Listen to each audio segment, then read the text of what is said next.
নমস্কার, কলকাতা টিভি ডিজিটালে আপনাদের স্বাগত। আপনাদের সঙ্গে রয়েছি আমি ঋষিকেশ।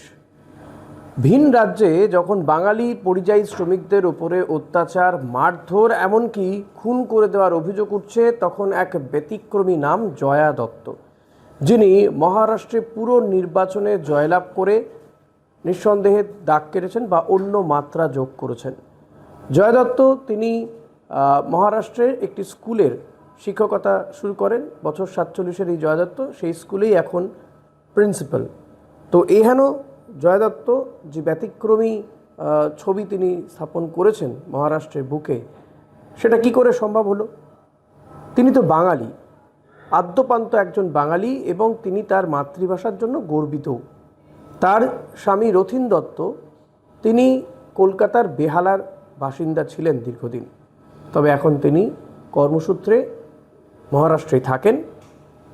এবং এই যে মহারাষ্ট্রের বুকে তিনি মিউনিসিপ্যাল ইলেকশনে দাঁড়ালেন জয়া দত্ত, সেটা কিন্তু তার স্বামীর উৎসাহে, অনুপ্রেরণায় যাই বলুন না কেন। কিন্তু জয়া দত্ত তিনি যখন প্রচারে গেলেন, কি করে তিনি প্রচার করলেন? কারণ তিনি তো একজন বাঙালি।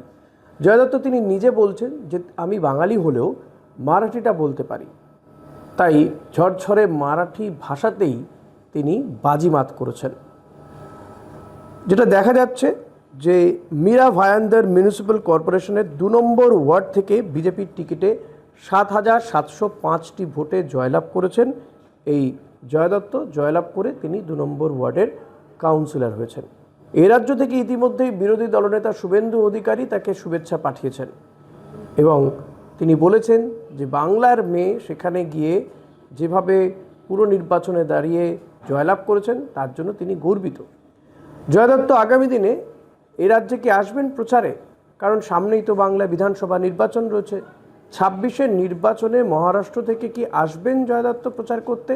এ নিয়ে তার অবশ্য বক্তব্য, তার ইচ্ছে রয়েছে, কিন্তু স্কুলের কাজের জন্য তিনি হয়তো নাও আসতে পারেন।